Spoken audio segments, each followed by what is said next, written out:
Let's see. Hello, everyone. I forgot to put my little counter down. I'm sorry. I'm sitting there waiting for it to happen. I'm like, what the hell's going on? Hello, everyone. Welcome again to another edition of Smaug's Vlog, where I talk to people in the community and just get to know their journeys and also bring other YouTubers to you guys. Now, today I have Josh Rysdam Designs, and he does.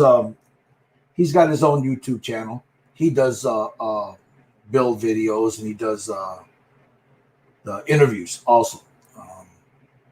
I'm going to see if I can reach out to Luke Coswell also and have him on, sit there and pick his brain. But, you know, and I'm going to talk to Josh about this in a little bit. You know, something was brought up last night about the circle that we're all interviewing each other.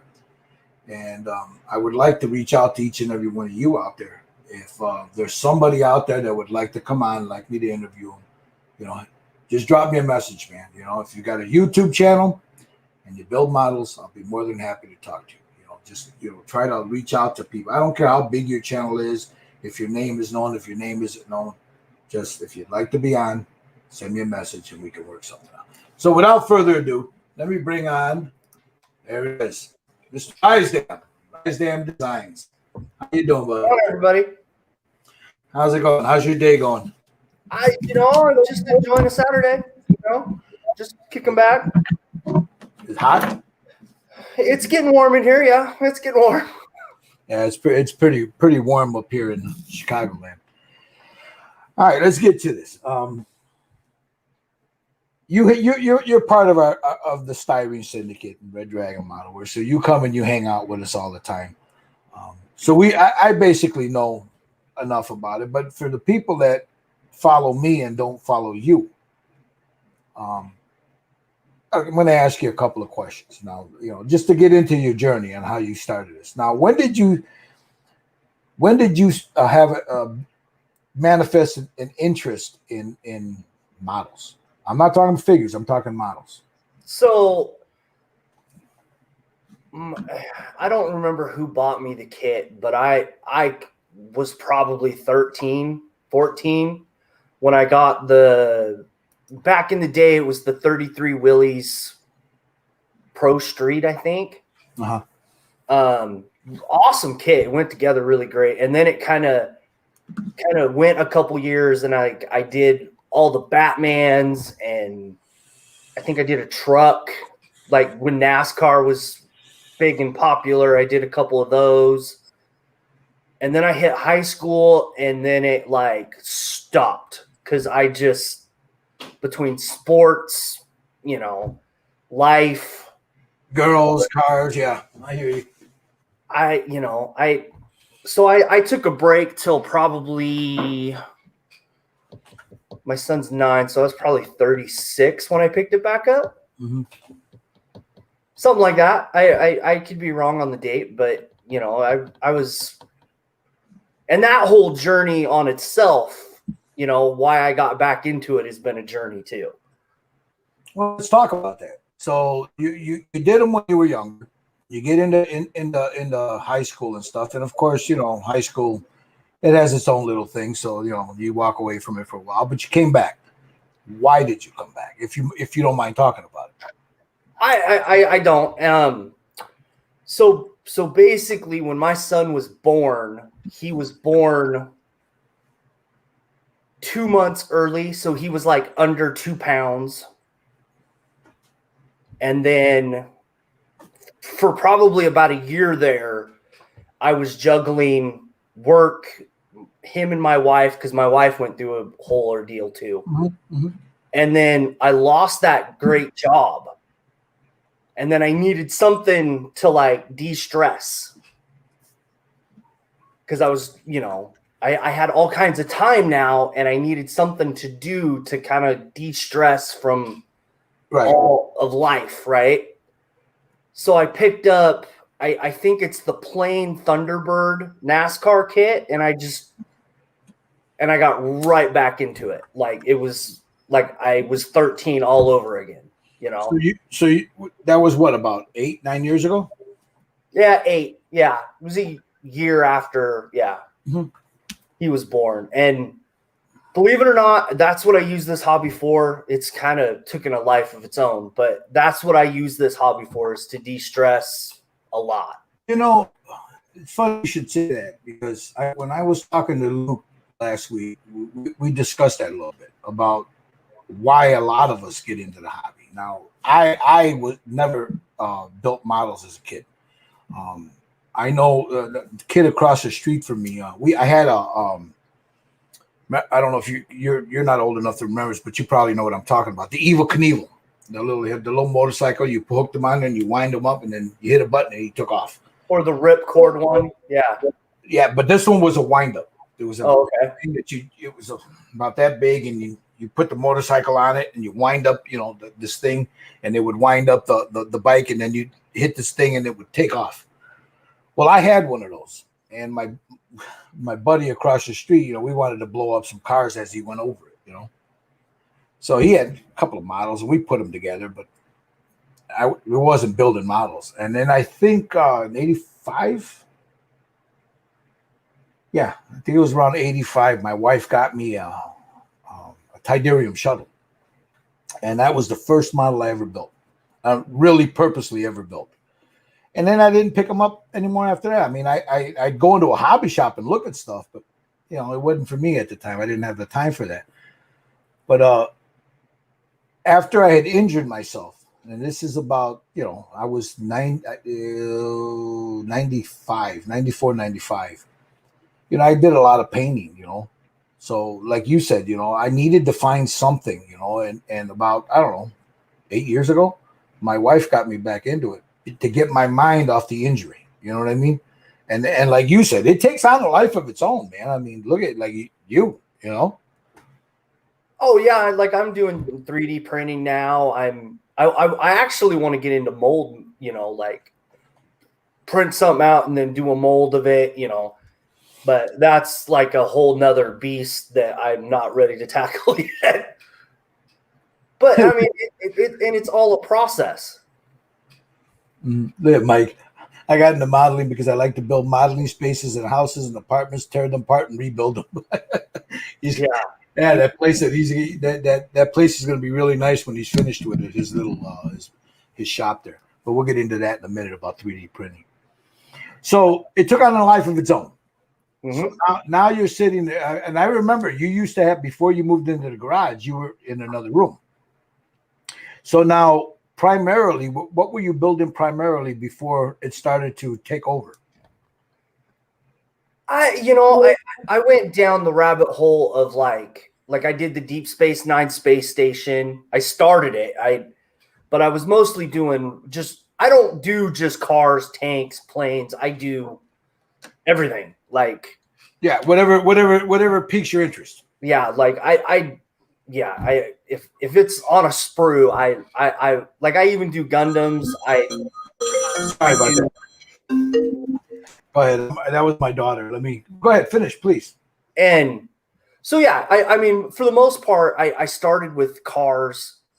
Like I started my YouTube channel with the Revell Escalade truck, the movie themed boxes or whatever they are.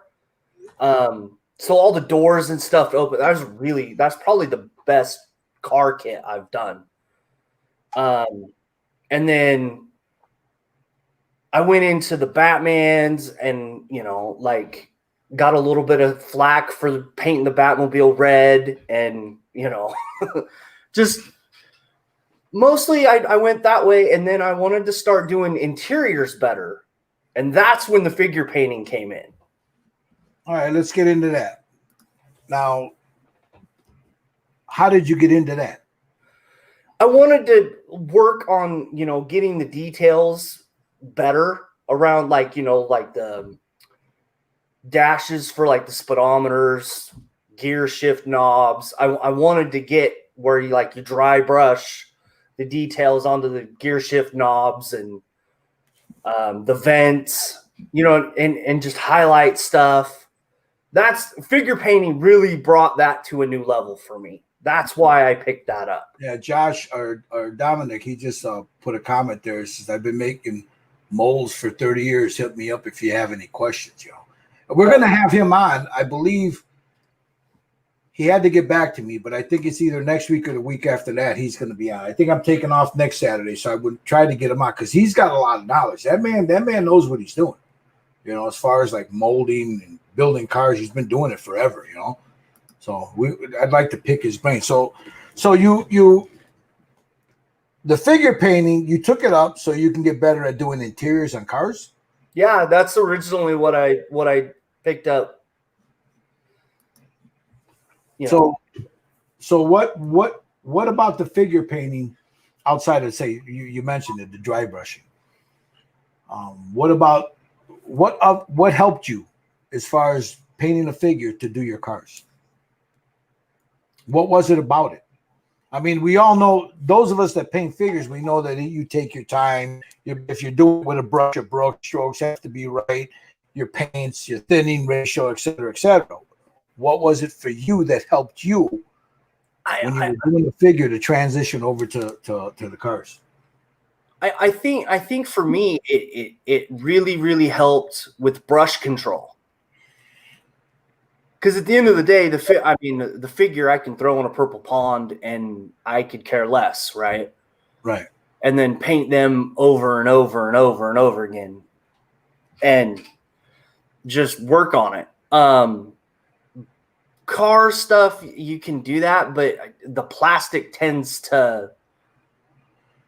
Well, it's thin. It's very thin. Yeah. Like it warps and after you green stuff it 4 or 5 times, it's still not coming out right. You can tell the difference in the plastic. At least I can. I mean.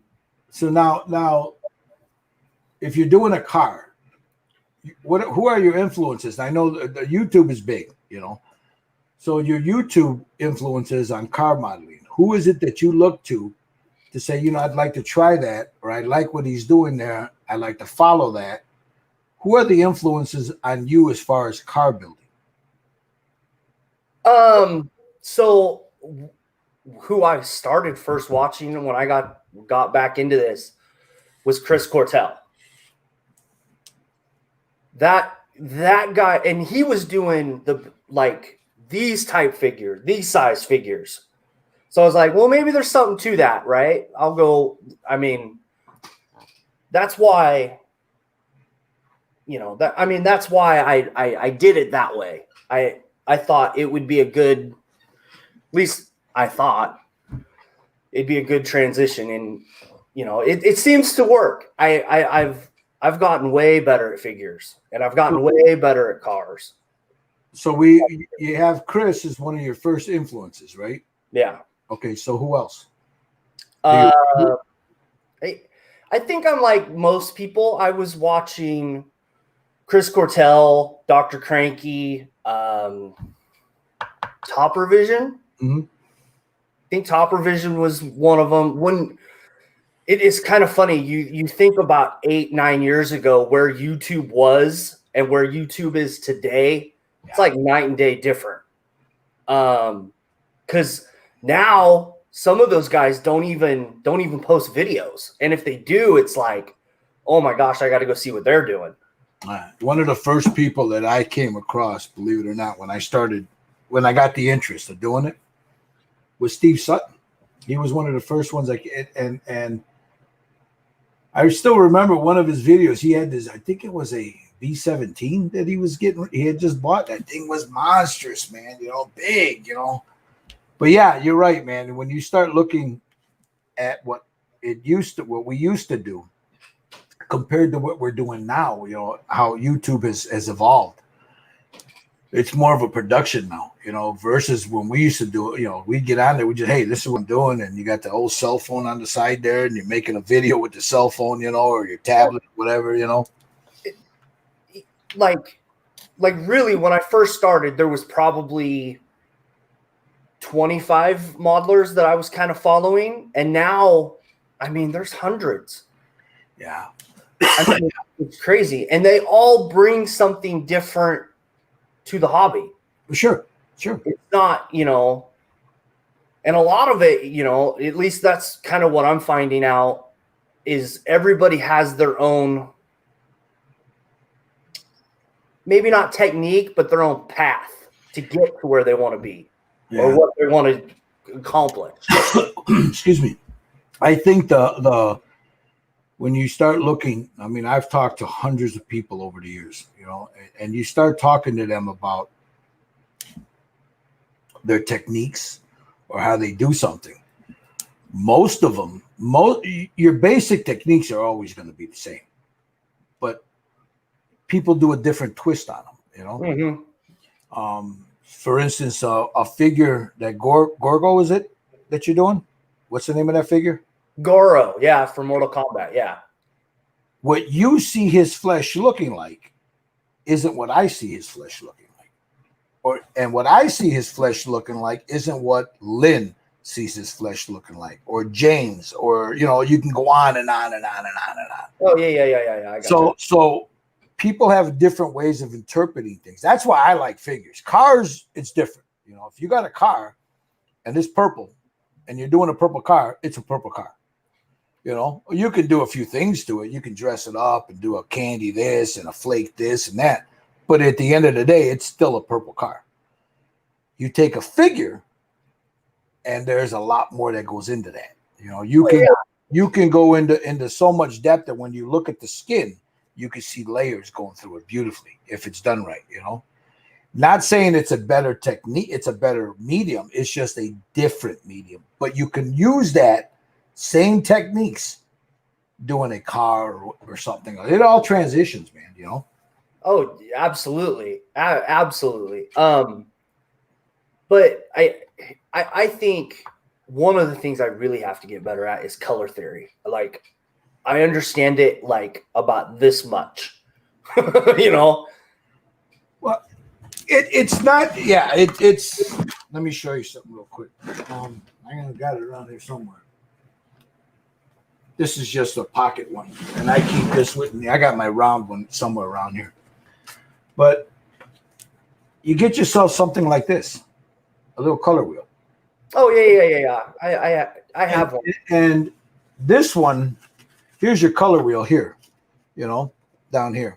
It doesn't turn. I got another one around here somewhere. But what I like about this one is it gives you all the colors and what mixes and matches with each other. Now, even, you know, if you're not sure of something like that, this I got it at Hobby Lobby. But yeah, I always got stuff laying around here, and I can never find what I'm looking for. Oh, here it is. But this thing right here is a God savior, man. I mean, this thing will save you, man. This little thing right here, because if you're not sure of a color, a paint theory. If you're going by classical paint theory, what they teach you in school, it's pretty rigid. But if you take something like this, you want to know what goes with red, there it is right there at the bottom. All these colors right here. Yeah. And then you have your, what is it called? Triad? Yeah, you have your triads on the sides here. Now, see, with me, I usually go with the triads because you've seen some of the crazy shit I've painted, you know. But it all works if you remember to keep some of this in there with the triads. You know what I mean? And that's the part I don't understand. And like how to get it to all flow, right? Mm-hmm. And that's what I'm kind of working on this moment. It takes a different eye. Everybody sees things differently. You see color differently than I do. You know, your lighting. You know, depending on the lighting you're in. A purple or a red or a yellow will look different to you in that bright room than it does with me right here with just these lights on. You know. Yeah. So it always looks at what I usually do when I'm getting ready to paint. I have everything on, and it's so bright in there, my eyes hurt afterwards. You know, but I want to see through the color. Does that make sense? I want to see through it. I don't want to see the color. I want to see through it, you know? Yeah.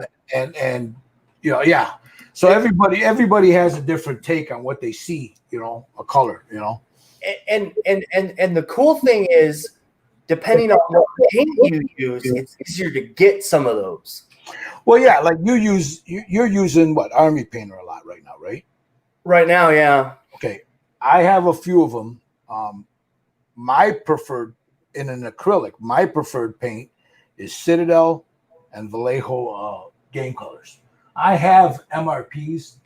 Pro Acryl. Yeah, from MRP. I have that. I like Reaper. I have Reaper. I have Vallejo. I have Citadel. I have Badger. Tamiya. I have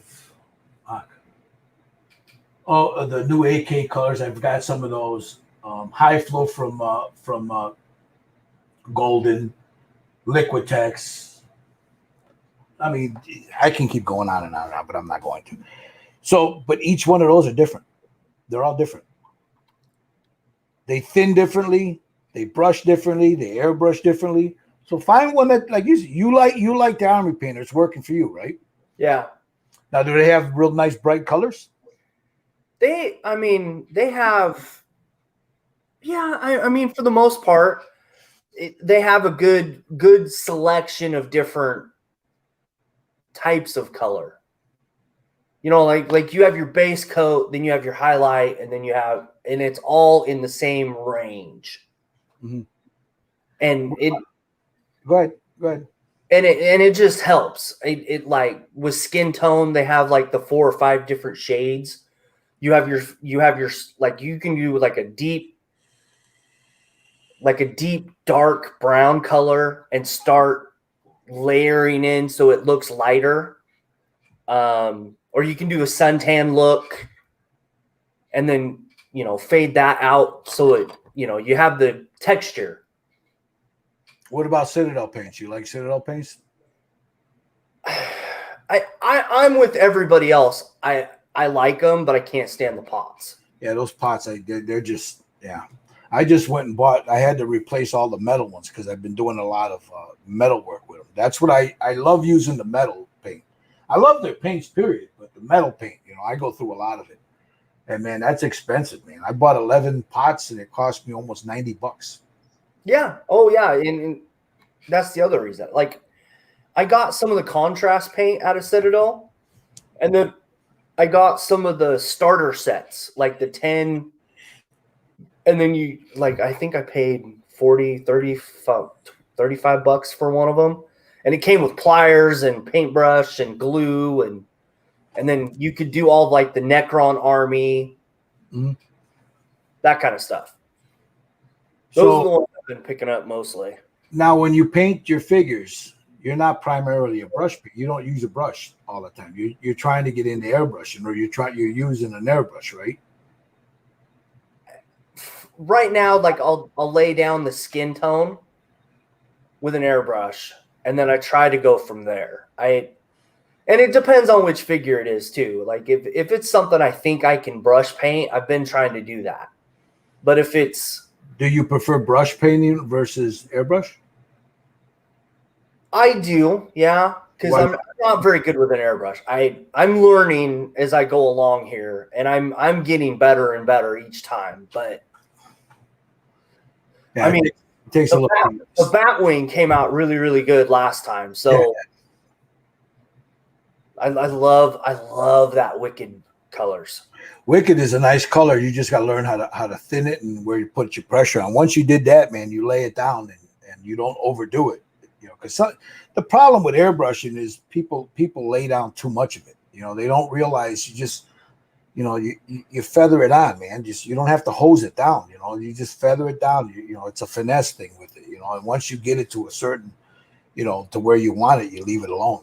Because it's not like a rattle can. You take a rattle can and it all, you can feather a rattle can too, but you get so much paint coming out versus an airbrush where it's specific. You can point it at what you want and just gently, But yeah. I mean, I've seen some rattle can work that's gorgeous, man. Just, it's just beautiful. As a matter of fact, that purple Camaro I'm doing. Yeah. That was shot with a rattle can. I was too lazy to decant it, so I shot it with a rattle can. It came out beautiful. Now that doesn't always happen with me in the rattle can. Yeah, right now I've been watching Fred Henry with his car build series that he's doing. I cannot wait till he gets to the spray can spot. Yeah. where he starts like showing how he lays down colors and stuff. Yeah, some people are really good at it. It's like you mentioned Chris Cortell. Chris Cortell can do stuff with craft acrylics that I don't know a lot of other people can do. You know, I've tried them. I don't like them. The Hobby Lobby craft acrylics, but he gets some good results with it. You know. See, and that, I mean, I started with all that stuff, right? And I have good results with it, but for the most part, painting figures with some of that thick craft acrylic paint and learning how to thin that stuff down, you can thin any hobby paint down. That's what I've really learned. It made it really easy. Yeah, but you got to be careful with craft acrylics. The more, with any paint, the more you thin it down, the more you break it up. The pigments. Oh yeah. You know, that's why when you go to do a wash and you got so much in there, it's barely, so translucent. You know, you start to separate those pigments; they're not binding anymore. You know, so. But yeah, craft acrylics and me, I had a whole bunch of them, man. I had about 60 bottles of them. I gave them away. I couldn't use them. I used them for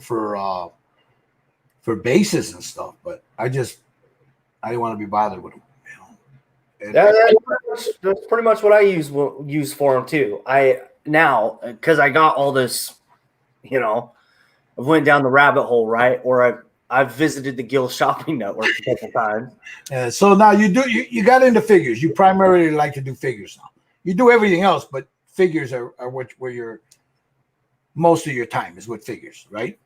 Yeah, that's safe to say. I kind of got into it a little bit. So now, you follow. I know you follow Lynn. I think you took one of her classes, didn't you? Yeah, on eyes. Yeah, that was so beneficial.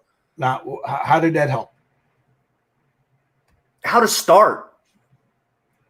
Because I don't want to give away the whole class, right? But what I will say is, like, you start with you take like a brown wash and you just do the inside of the eye first, and then you put in like and then you kind of just start, right?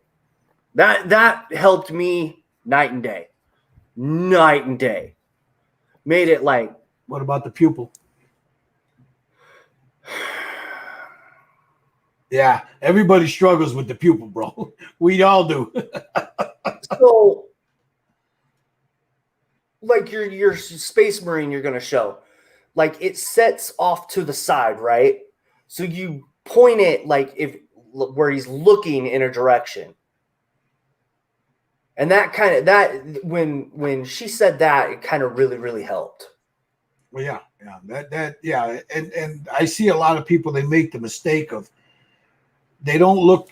If you have any questions of what a pupil, how it looks inside the eye with the lid over it, go on Google, look at eyes. I see guys that'll take a figure, and then they paint the whole round circle in there, and they can't realize why it looks like the dude's been snorting cocaine. His eyes because your eye, you cut off about a third of it, of the circle right up here. So that's just a small trick that people forget. They don't remember that your eyelid covers at least about a fourth or a third or a fourth of your eyelid, of your pupil. So you got to remember that also. Yeah. And like just that technique of sending your eyes in a direction, you're putting both eyes in that direction, because otherwise you get this one eye that looking over here and then the other one's looking over here, right? Yeah. I mean, what I do is before I even paint, the eyelid or the eyes, like say for instance, this guy, he's going to be looking that way, except this is going to be all red on the inside, so there's no eyeball. But if I was going to put an eyeball in there, I'll make a mark at the very top here, over right here. I'll just make a little mark with a pencil to show where I want him looking, and then I go ahead and I start doing everything I'm going to do. And when I go ahead and paint the white in there, I'll take that same pencil and bring that little line down into the eye, like a dot. Mm-hmm. That's my starting point. That's the center of the iris. That the pupil. That's where he's looking. and then I'll go from there. A lot of times, a few years back, I was using those decals, the Archer decals, but I was doing them on small figures, and those Archer decals tend to blow up. They just explode when you put them in the water or you put them on the eye, But the black outline would stay. So it's like, oh, great. Now, but it helped because it helped me to figure that out. So now I don't even use them anymore. But I would put the decal in and just paint all the detail on the inside of the eye, Have you ever used those? No, yeah. Have you ever tried those? I have not. I don't really. I mean, other than I don't even know if they'd work on this guy. They make them small enough. Like I said, though, the problem with them is when you get them, you gotta put a protective coat on them, because if you don't, you stick them in the water, there goes the color. Oh yeah, you have to clear coat them or whatever. Clear coat them, yeah. So now, I know you follow a lot of figure painters. Lynn being one of them, James being one of them. There's hundreds of them on YouTube. Now, when you're looking at a figure painter, and you're saying, man, I really like this cat. What are you looking for when you're watching it that piques your interest and gets you to subscribe to them or like them or whatever? Well, I mean, I do a lot of Warhammer stuff. So I've been following that train, I guess you'd say. But I like what is it, the Migo? They're the heads or whatever that some of the mostly on Twitch, you'll see where they're painting the heads for some of those cloth dolls, like the Ken Barbie dolls or whatever. I know I'm saying the name wrong, and I'm sorry, but I think everybody knows what I'm talking about. And you can get all the detail and stuff at it, and just watching how they start and how it looks when they're done is like phenomenal. So now, is there anybody's style when you're watching it that you're trying to emulate or you'd like to achieve? I would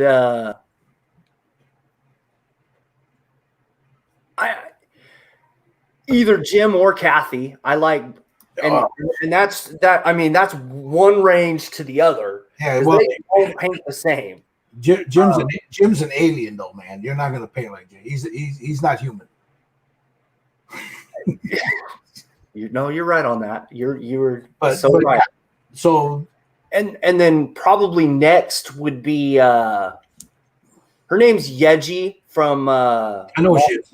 Models Workshop. I really like what she does with I don't have any of them, but they're the ones that have the really big eyes. The chibis? Chibis, yeah. I really like some of the stuff that she does on that, and it makes it like she does that like comic book art on top of them. That's what I call it. I don't know if that's really what it is, but cell shading, yeah. I mean, it's really, really cool. And then, of course, you got Lynn and Yo Dog. I can't listen to his thing, but I can watch it while I'm doing stuff. Oh, you're talking about, yeah, I know what you're talking about, the band, the ShamWow guy. Yeah. And then there's I mostly watch a lot of the figure painters on Twitch. Yeah, there's quite a few of them on there now. And yeah, it's crazy how they all interact with one another is awesome over on Twitch too. So now let's get into your so you're doing cars, you're doing all kinds of some sci-fi stuff here and there. You start working into figures, and then all of a sudden you get the 3D printing bug. Yeah. So how did that start? This guy named Mike. Stan. I think Andreas had printer at one point. Yeah, he still got it. I had one too. We all bought it around the same time. All four of us, yep. And like, you get such good results with them. So that Like, we're talking about a spool printer. What is that? FDM, yeah. FDM. So that's what you have now. I have both, but I've really figured out how to use the FDM printers. So you started printing with those, and I remember you printed a lot of stuff with that. You were printing all kinds. You were taking them and selling them, weren't you? At one point. At one point, and then it kind of died off here. People just don't want to pay for it, so I kind of stopped. Well, that's everywhere, bro. I mean, nobody wants to pay the price. They don't realize the time that you're taking to babysit those printers, and you know how that is. So then you went from that to a resin printer.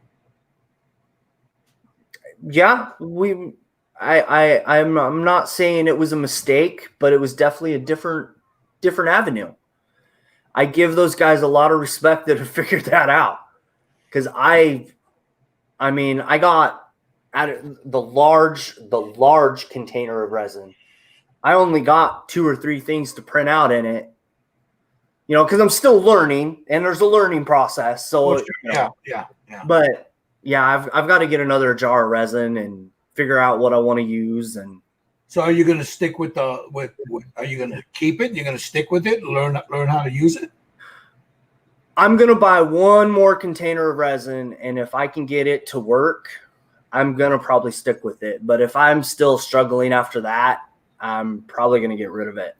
I just can't afford to dish out that kind of money and not see results, right? Now, for the people that are watching that don't have one, that are thinking about having one, what are the problems you were having with the resin printer? So I'm not like getting the bed level, right? That took a minute. Then once I kind of got that figured out, getting it to print when it was hollow inside. I have no idea. I got a couple pieces to work, but at the end of the day, they just would fall apart. Like, I don't know if I was not doing the exposure time long enough, or too soon, or too much. And that's the real struggle with 3D printing that a lot of people don't realize, is you have to adjust this, see how it works. If it went wrong, you have to either backtrack or go the other way. And it's just that, I changed this. Okay, that worked. Let's change it again. Oh, that didn't work. Let's go back here. Now I'm going to change this. And it's a never ending process. Yeah. I paint a lot of Mike's stuff. I like his stuff. I see other stuff out there, but I generally stick with NY3D. And again, this is not, I don't get anything from free from the brother, but I like his prints. He knows what he's doing. He's been doing it for a while, and he's really good at it. But I have people tell me, why don't I get one? You should get a printer. I don't want one. I see it's not, you just don't buy the printer, buy the file, get some resin, pour the resin, download the file, put it on a stick, boom, it's done. That's not, there's more to that. Mm-hmm. Get the file, make sure it's a clean file, make sure it fits on your bed. Then you got to maneuver stuff around. You got to do this, you got to do that. Level the bed, make sure this is right. Make sure there's no environmental problems that'll get inside that res, all kinds of shit. Or you print the figure out, the supports print out perfect, but no figure. Yeah. I got that for probably about a week. I was like I literally had to message Mike and be like, help me, whatever I got to do, but help. And he just took 2 seconds and was like, try this. And then I was able to print out a couple things, and then I ran out of resin. So I'll stick with it, man. I mean, once you, from what I was told, once you get it, you understand the printer and the process, which is You know, you have the files, and you got to go cut them up. You got to go into your splicer and do all that. Once you have that figured out, and you figure out the printer itself, you're fine. But see, me personally, I don't want to go through all that. I have a printer here, spool printer. It finally, I mean, it's one of the first generation ones, you know, and I think the nozzle got clogged up, and then some of the bearings, they had these real soft bearings in there, so I bought some nice steel ones in there. Mhm. I have everything to put it back together, but the problem, I didn't want to be bothered anymore with it. You know, I primarily bought it to print stuff for my grandson.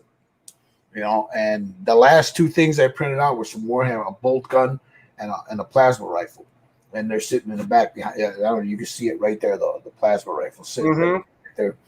Okay. And after that, I thought, nah. And you know, I had an opportunity to get a couple good ones, man, at a pretty decent price. People bought them, didn't like them. Hey, Gil, you want it?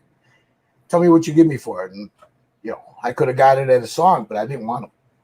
And the same thing with a resin printer. I just don't. I enjoy painting them. I enjoy when people print them. If I see something I like, I buy it. But I don't want to have to babysit a printer. That's me personally.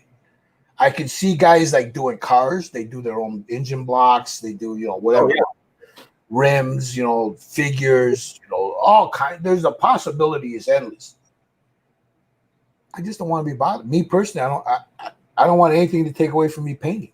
You know, that's my thing. So how do you? I mean, is that where you're at right about now? With the FDM printer? No, with the resin. Well, with both. With both. Now, see the resin printer. I pretty much have to babysit, but the CR10 that I have, I pretty much set it up, get it level, you know, make sure it's going to print out good for the first couple layers, and then I leave it alone till it's done. I don't even I go to work. I don't even care. As long as the first couple layers print out, yeah, I got that still dialed in now. It's second nature. Now let's talk about the hobby itself, the community. I know you're doing a something similar to this. You know, how's the response been for you?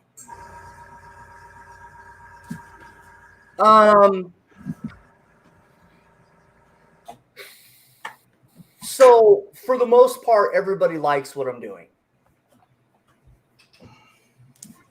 At least that's the, you know, because I get way more traction with the interviews than I do with, say, like a build or a car, or, you know, because it's something different, right? Like, I mean, I was doing the podcast with Mark Gordon, and then you joined in, and then Fred joined in, and then they decided to stop. Well, I bought the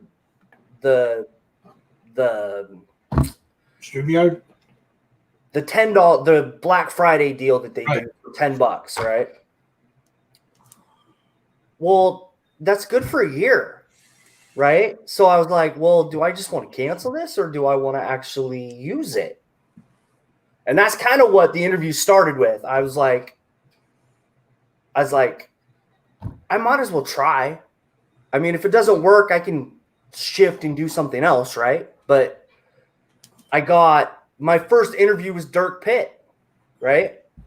And that interview took off, but it's because Dirk Pitt was on there talking about his process, right?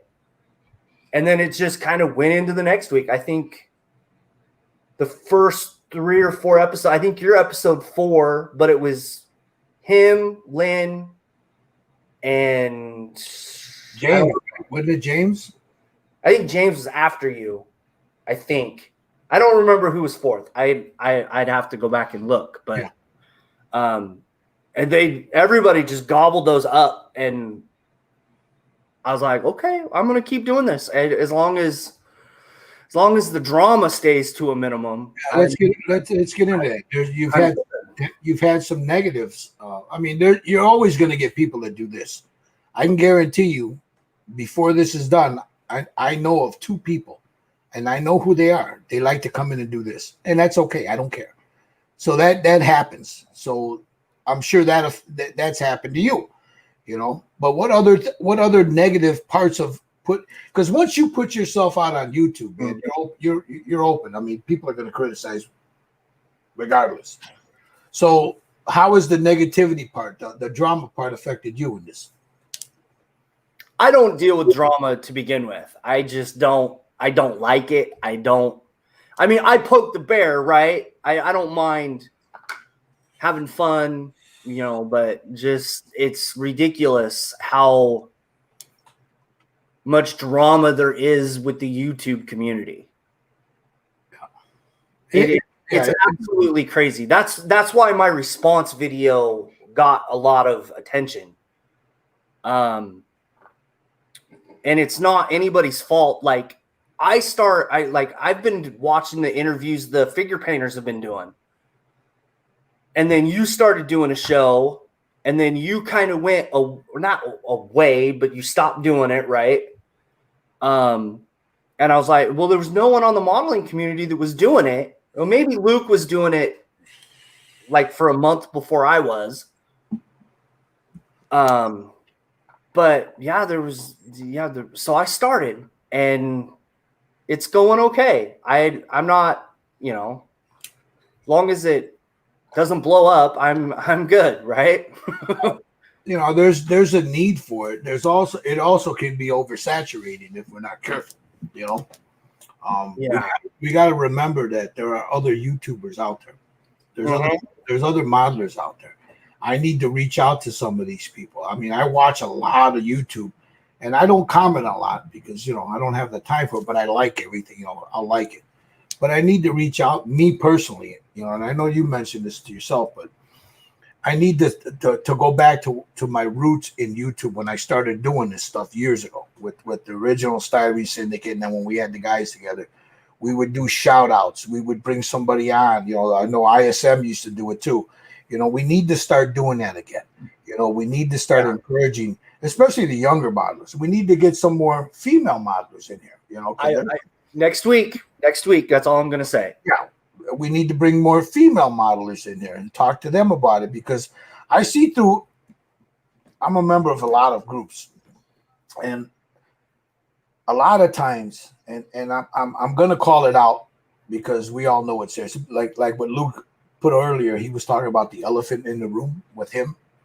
The elephant in the room in our community is female modelers.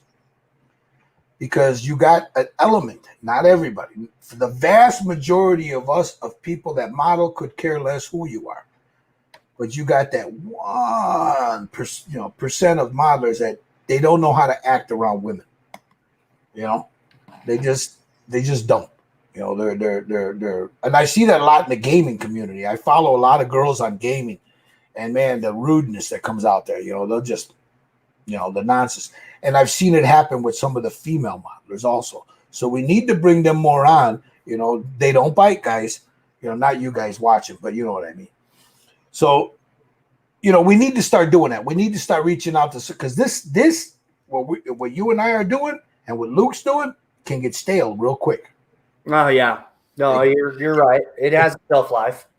Exactly. So you need to start. You know, we need to start reinventing how we talk to each other, as far as if we're going to bring people on, and make sure that, I don't care if somebody just started, if you're watching somebody, they pop a YouTube video up and they're doing good work, and you say, hey, poor guy, he's got 50 subscribers, but he's doing good work. In this sea, man, that's YouTube, it's a big ocean, man, you know. And unless you got over 2,000-3,000 subscribers, you're pretty much going to be, you know, relegated to the back of the bus. So we need to start bringing those guys on. What do you think about that? So, am I allowed to talk about my channel for a minute? Of course, go ahead. Yeah, okay. Sure. So, next week I'm going to be having a new female YouTube modeler on my show, and she's only got a couple videos up, but it was like, I just asked, right, if she wanted to come on, and she said, okay. So it's gonna happen, hopefully. Okay. Fingers crossed, right? But yeah, I think where it's not a negative, but it's a different. They just women see color in a completely different atmosphere than me and you, completely different, and it's awesome. Like they see more of like the bright. Like I'll paint something like a dark purple, and they'll paint it like a light purple because they see the brighter color, right? That's not just primarily the women though. That's how you see color. But yeah, I get where you're going with it. But yeah, And and like I said, I could be wrong, but it's okay. It's not. That goes back to where we were talking about how people see color. Yeah. I mean, yeah, a woman because they learn how to dress, how to match things. Whereas when you're younger, when you're younger, if you don't have that influence in your life to learn what color tie goes with this and what color shoes go with your pants, with the tie and all that, if you don't have somebody that does that, you're not learning the basics of color theory. You know what I mean? And I put that in air quotes. Whereas a woman, as a young girl, they're already learning that, man. They're learning that, This dress doesn't look good with these shoes, which doesn't look good with this hair. They're learning that, So yeah, but everybody has that in them. We could all learn that. I mean, that's just basic color theory, Yeah. But I agree with what you're saying. They come to painting a little differently than a man does. Yep. And here for example, if they're painting, and I do this, and most figure painters do this, when you're painting a female figure, it's flawless. Unless you want to rough her up, but it's flawless. The skin is flawless. When you're doing a male figure, it's not flawless. You have stubble, you have creases, you have lines, you have all this stuff to make them look a little bit more manly, versus the female figure, which is more feminine, more softer. And a woman painter, and I know a lot of them, they tend to take their time with that, versus most, not all, because I know some figure painters that are phenomenal, male. But when you talk to those figure painters, they had somebody in the background, man, teaching them how to do it. They learned it from somewhere, and it stayed with them. You know what I'm saying? Oh yeah. I had 5 sisters. I learned how to mix and match clothes, colors and stuff at a very young age. You're not going out with that. You look like a clown. Put this on. Make sure this matches. Stuff like that. And my dad was a big dandy, man. So if your socks didn't match that tie, and that tie didn't match that belt, and that belt didn't match that little handkerchief in your suit jacket, go back in the house and change it. So that's how I learned about color, how to mix them up. So yeah, back to the field. I mean, so this girl is pretty good. She does figures? No, model car, actually. Awesome. That's even better. Better. That's what I thought. Rick Zing says, that why you wear mostly black, Gil? Exactly. I don't have to worry about what my t-shirt's going to look against my hat. If it's all black, I'm cool. Even the background is black. See? Well, go ahead. But like I was saying, I mean, and that's going to be my first shout out too, is next week, because I'm going to be introducing a newer YouTube modeler to the community. And then after that, I'm going to kind of go down the rabbit hole. I'm going to try to get some of the bigger names to come on, but it's kind of like pulling teeth a little bit for me. I mean, you might have more success because you have a bigger platform.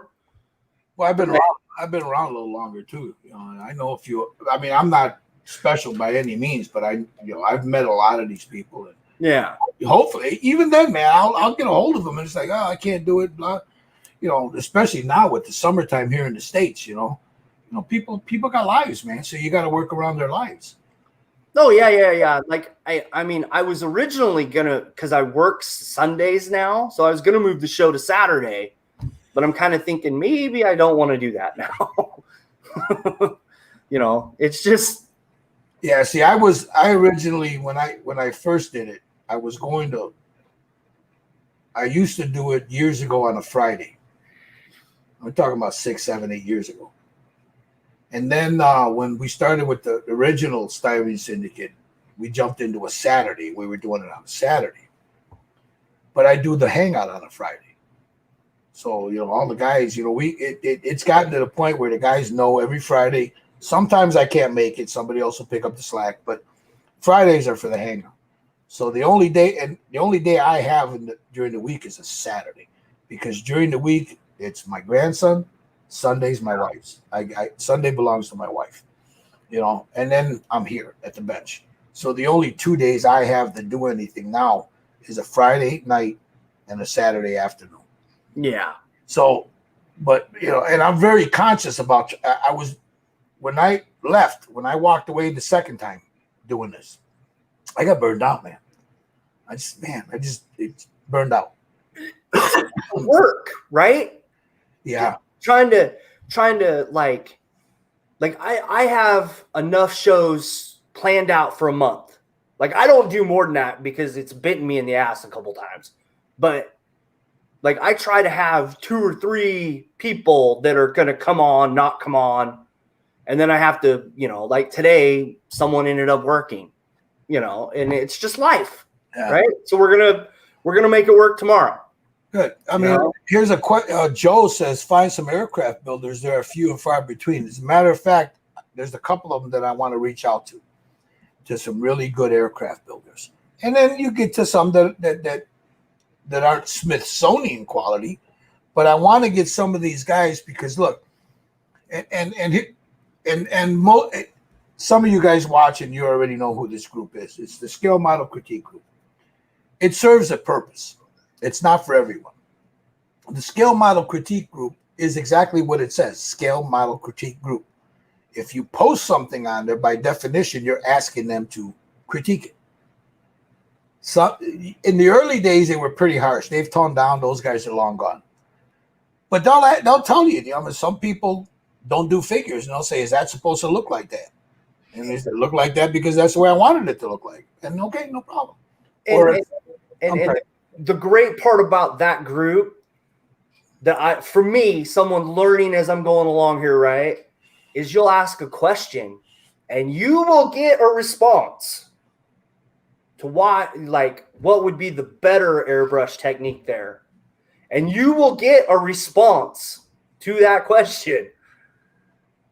You just got to pick and choose which ones you want to listen to. Yeah, I mean, but that's everywhere, man. I mean, everybody's got an opinion. I mean, look, you ask me how to airbrush something, I'll give you how I do it. The basics and how I do it. You ask somebody else, they'll tell you how they do it. So we all have different ways of doing it. What I like about a group like the critique group is, say I want to build an airplane.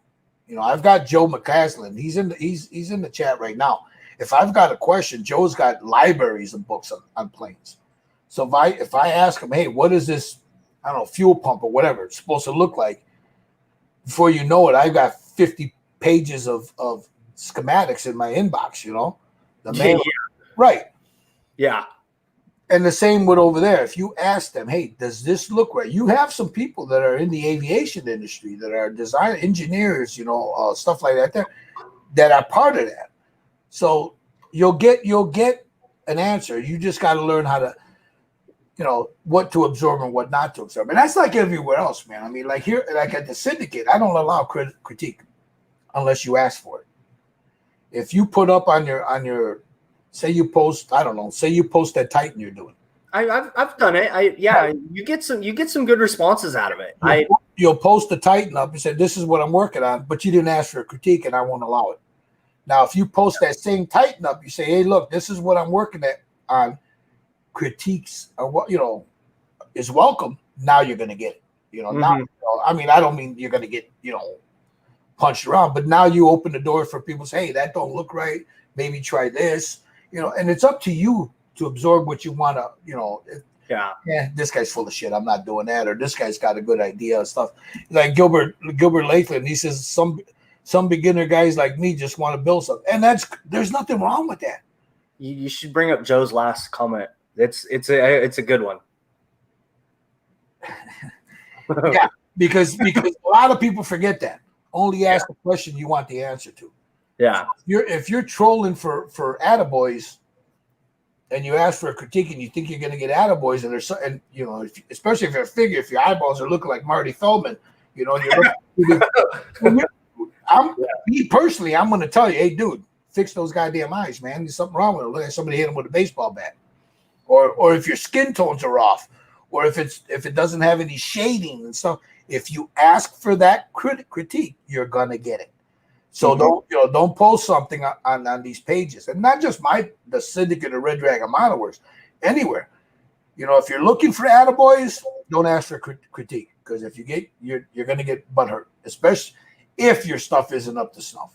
People are going, and you just open the door for trolls too. So, you know, especially the trolls, you know, they're gonna come at you too. So,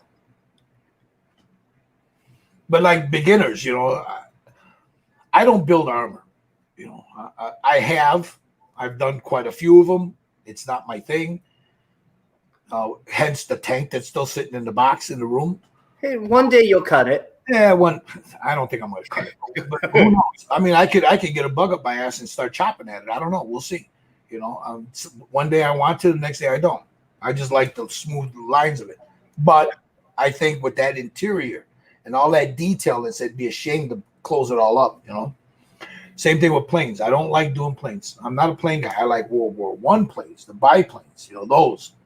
But the newer jets and stuff, there's a few of them that I like, but I can't get motivated to build a plane. I can't. That doesn't mean they're bad. I just can't get motivated to build them.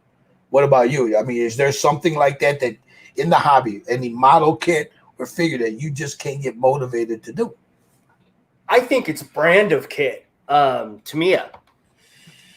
Like, I'll open up a Tamiya kit. Doesn't matter if it's a car. You look at all them little bitty parts, and I just go, "Not today, sir."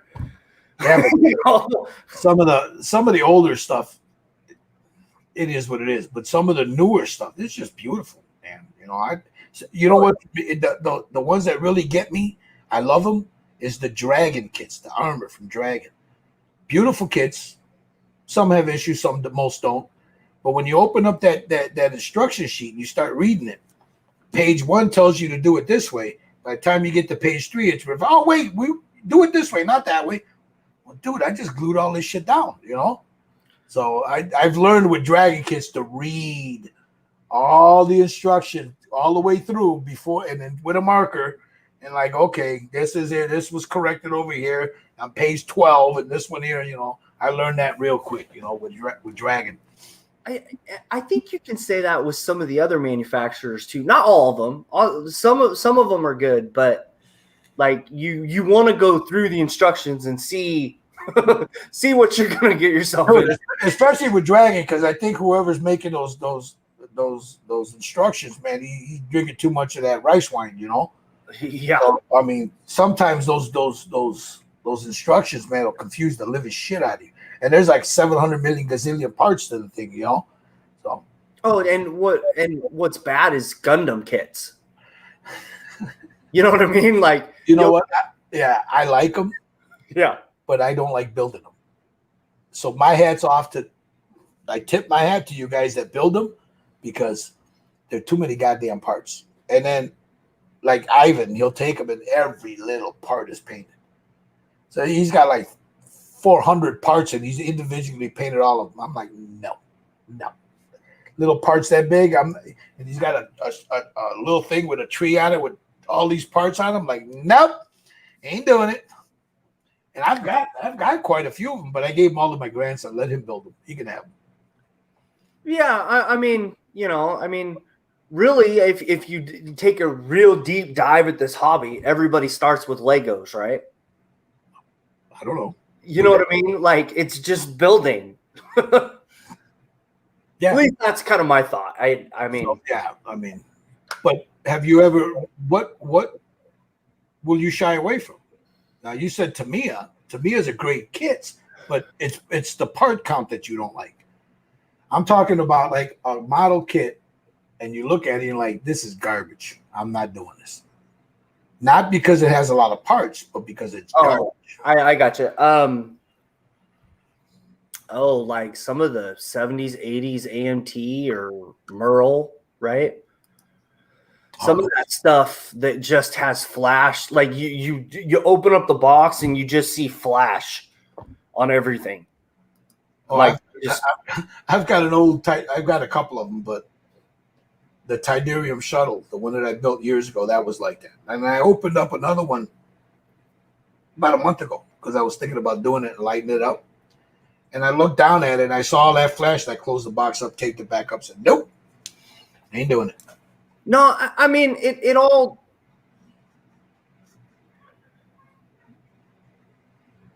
We are in such a good time for the hobby that it's a waste of time to do a bad kit. Yes and no. Yeah, I agree with you. Yeah, I have to agree with you. Yeah. There's, look, like for the armor guys, there's like, I don't know, 10 companies that make armor, the same damn tank. You have so you can pick and choose. And the cool thing about that is I used to not like them, but when people do what's in the box and build videos, but what's in the box, because you'd see 30 people doing the same video. Mm-hmm. So you get an idea of what's in the box. But I prefer to watch somebody build it and tell me what, they're building. Oh, geez, these axles don't fit in there. I got to do this to it. I got to do that to it. Not a lot of people, and you see a lot of that in figure painting too. They'll do a figure, and then they'll record it. Oh, I'm doing this. They jump to something else. I'm doing it. They don't show you the process. So that for me, especially like with some of these model builders, is if you're going to put a how-to, show the process from start to finish. Don't skip any steps, because you're not only cheating yourself as far as your channel is concerned, you're cheating your audience. No, yeah. No, that's true. You're cheating your audience. So yeah, some of the old AMT car kits, some of the old ones. Now there's some you can work with. I mean, I know these car guys, they can take anything and work with it. Like I have one that I bought, and it's the Revell. It's the shit. What's his name? It's a pickup truck. Anyway, the frame came all bent. I mean, it was warped. And then the guys would say, well, why don't you make your own? I'm not going to build a goddamn frame. The hell with it, But the more I'm thinking about it, the more I think I'm going to build a frame, because I like the truck, But yeah, some things like that kind of, and I'm not a car guy either, so I like painting them. I just don't like building them. I mean, everybody likes a challenge, right? But it's. And there's some people that do nothing but those older kits because they love the challenge. They love them. Yeah, they love them. There's a nostalgia for them. Yeah. A lot of them aren't being made anymore, so that's all they have. And they've learned how to work them. They know how to, do them. That's what, I like watching car guys work, the car modelers. I like watching them because some of the things that they'll hinge the hoods, the trunk, the doors, drop it, raise it, then the work, they got more money into that motor.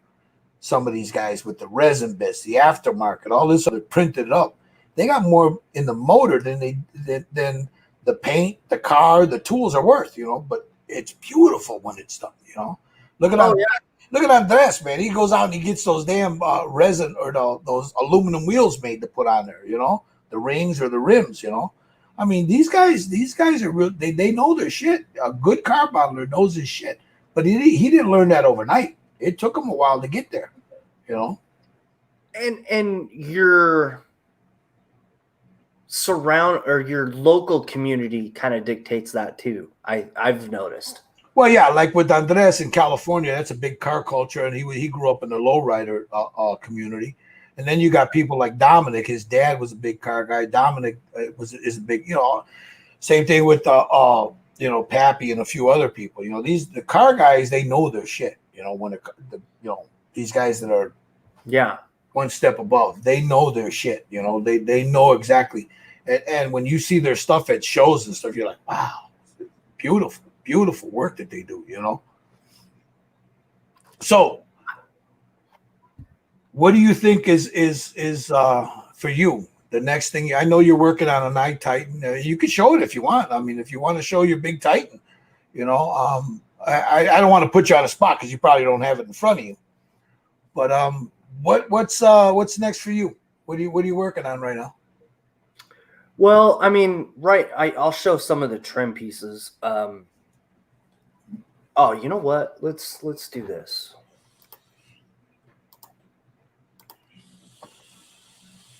See, I put some of the gold on it. I still need to clear coat it, but I think this is gonna look really cool. Yeah, that's pretty cool.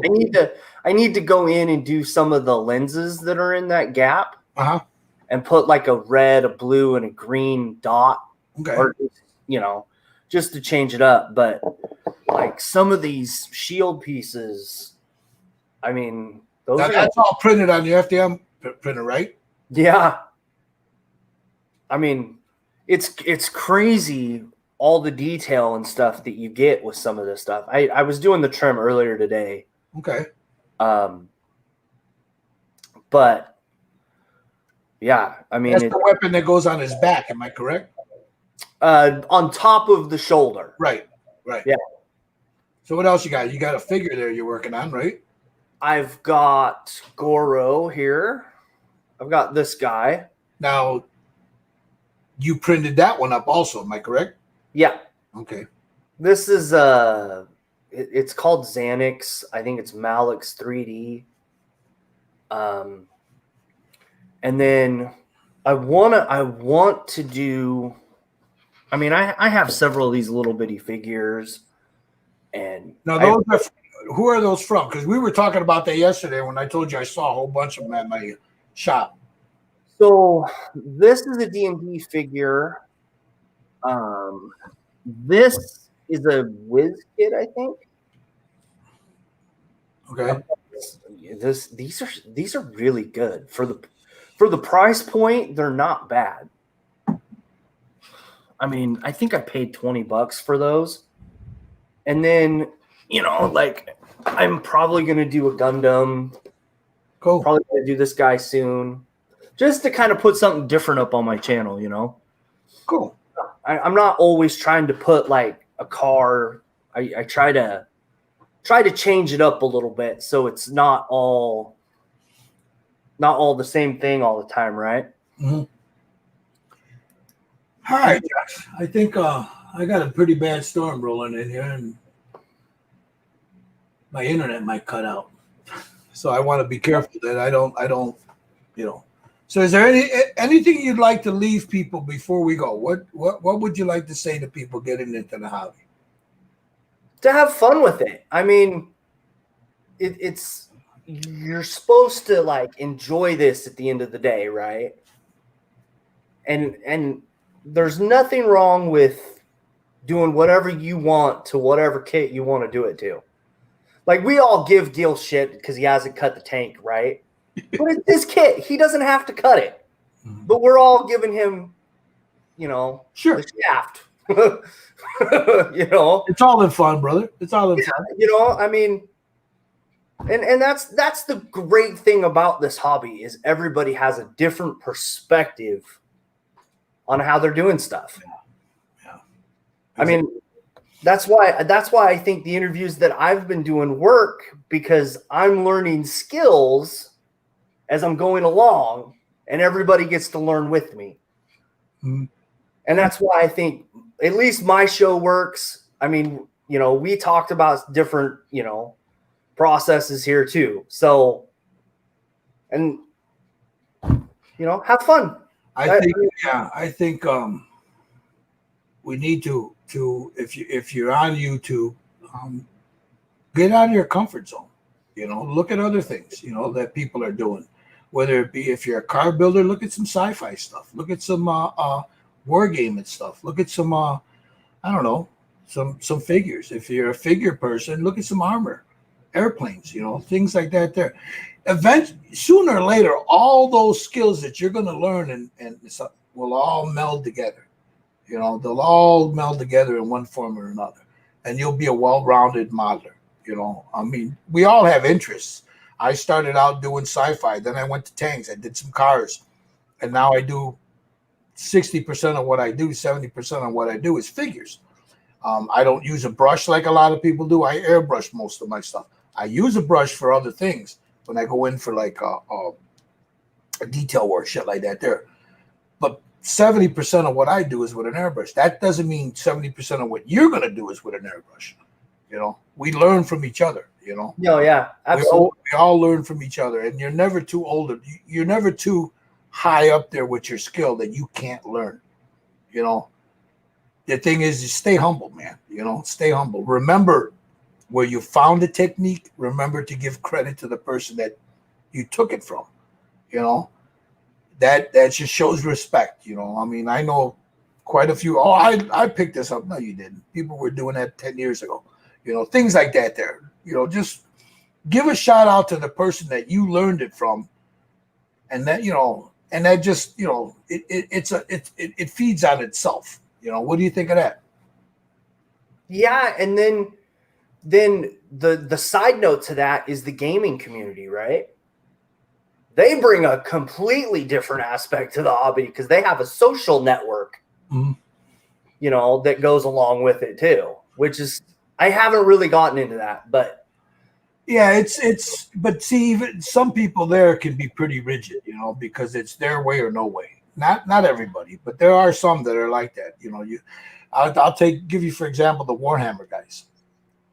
It's this way or you can't put it on a table. But that's because they're going through that codex thing, when you paint a knight, or you paint the Titan, or you paint a desk, whatever.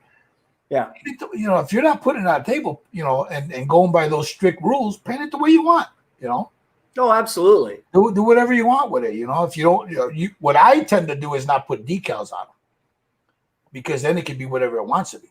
And if I end up selling them, which mostly they end up leaving my house anyway, then I tell the people, you buy the decals and you can put decals on it to make it whatever you want.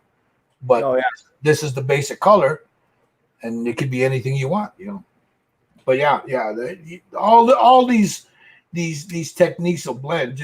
And the same thing with groups. Now, what Facebook groups are you, other than like Syndicate, Red Dragon Mowers? I know you're a member of a lot of other ones. What groups do you like to frequent? Yeah,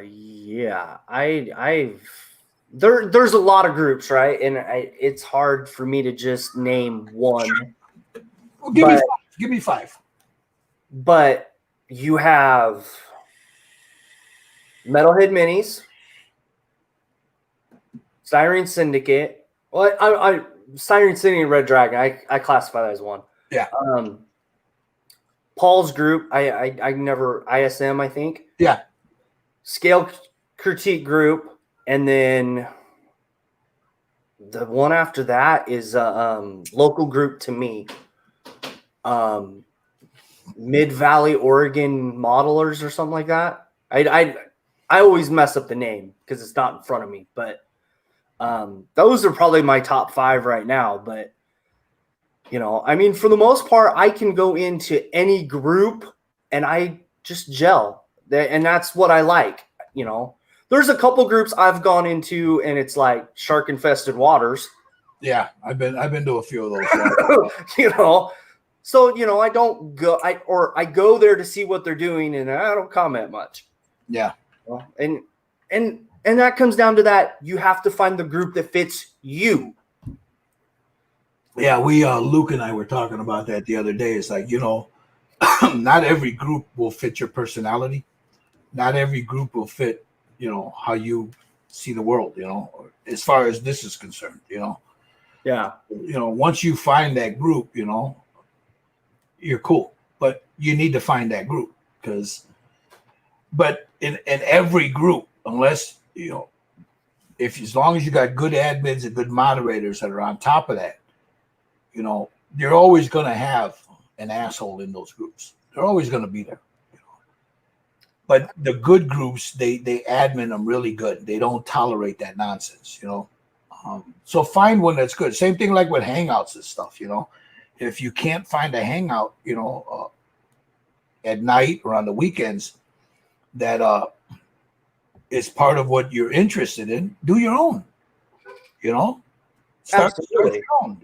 You're not going to get, depending on the circle of people, you're not going to get 30, 40 people in right away. I mean, Jesus, there's a core group that we hang out with. We'll usually have anywhere between 6 to 10 guys, you know, and then you got people that come in and out, you know, every now and then, you know. But anybody's welcome, you know. And there's all kinds of different, these hangouts are really great, especially when you get into a diverse one. Mm-hmm. Oh, yeah. In a hangout, you'll have a figure painter with a brush, a figure painter with an airbrush. You'll have a car builder, a plane builder, sci-fi builder, scratch builder. You know, you have all kinds of people in there, ship builder.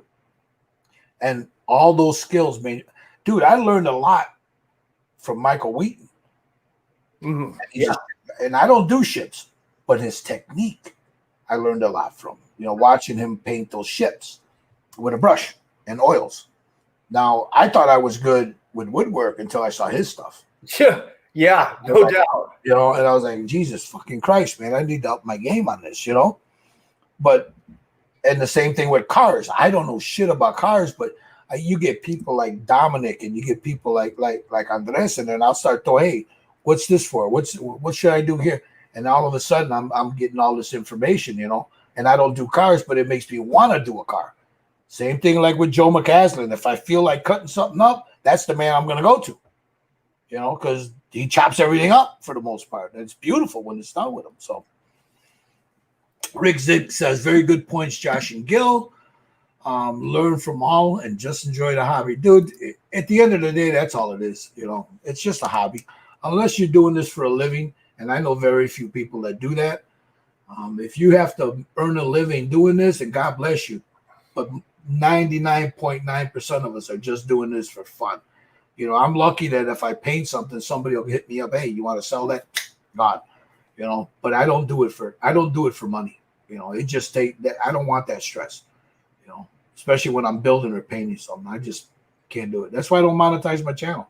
I'm just not worried about it. So, Josh, thanks a lot for sitting with me, my brother. You know, yeah, no problem, man. Anytime, man. I know you had an interview you were supposed to do today on your channel. Can you tell everybody what your YouTube channel is? It's actually, you see it on, it's Rysdam Designs. I've been I was doing it on Sunday, and I tried to upload a bunch of stuff throughout the week, but you know, I might even just move the show back to Sundays because, you know, I'm switching jobs again. It's kind of funny, but. So you guys check out Josh's YouTube page. His Rysdam Designs. He doesn't have a Facebook group, but you can find him at Styrene Syndicate. You can find him on Metalhead Minis, Red Dragon Model Works, Scale Critique Group, ISM. You know, he's on those. So, but you know, give the brother a like. You know, go over there, like sub his channel. You know, encourage him. You know, because look, at the end of the day, we're doing this for you. You know, so if you like what we're doing, give a thumbs up, like, and subscribe. If you don't like what we're doing, I know what's going to happen. You're going to do this. I hate that son of a bitch, so Bill. But it doesn't matter. You know, just like and subscribe. You know, I hate that. Hit the bell button, blah, blah. You know, but yeah, Josh, thank you very much, bro. Rysdam Designs on Facebook or YouTube, guys. Check him out. You know, he does right now you're trying to figure out what day you're going to do your interviews. They were Saturday, but you're starting a new job now, so you got to figure out how you're going to play that out. But if you subscribe to him, you'll know when they come out. He's got some interesting people on there. Brothers and sisters, you all have a great one, man. Josh, thank you very much, man. I'm going to let you go now, man. You enjoy your family, man. Have a good rest of the Sunday, bro. Or, Saturday. Have a great Saturday, all right? Thank you. All right, brother. Bye, everybody. Before you go, I'm going to mute you for a second, but hold on, okay? Okay. So there it is, guys. Thank you all for sitting down with another little chat here. Josh is a pretty cool dude, man. Just go check him out. Rysdam Designs, you know. I'm going to take a week off, next week off. I have to go visit my folks. But the week after that, I believe Dominic will come on. I got to make sure for him. I don't want to speak for him, but just in case. And then I've got a few other irons in the fire, so we'll see what happens. Now, this week I'm going to be doing. I just picked up this big. Now this is just part of it. This is the chess piece for a very large. It's about that big base paint. So I'm going to be doing that as live feed on how my process on how I clean it up, how I put it together, how I pin it, and how I do all that stuff. So if you're interested in that, keep looking. I'm going to start doing that. Do about an hour feed on that. You know, if ask any questions, I'm going to show you how I paint it. You know, no warts and all. You know, you'll see my process and how if I fuck it up, you'll see me wipe it off. All that other good stuff. But anyway, thanks again, man. Like I always say, man, be good to your families. You know, love your children, brothers and sisters. You know, enjoy the hobby. You know, it's a great hobby. It's a lot of fun in it. You know, a lot of stress relief. Leave the drama to the goddamn queens, brothers and sisters. Life's too short for it. Build a goddamn model. So Gilbert, Red Dragon Model Works, Styrene Syndicate, bidding you all peace. Enjoy your Saturday, man. Ciao.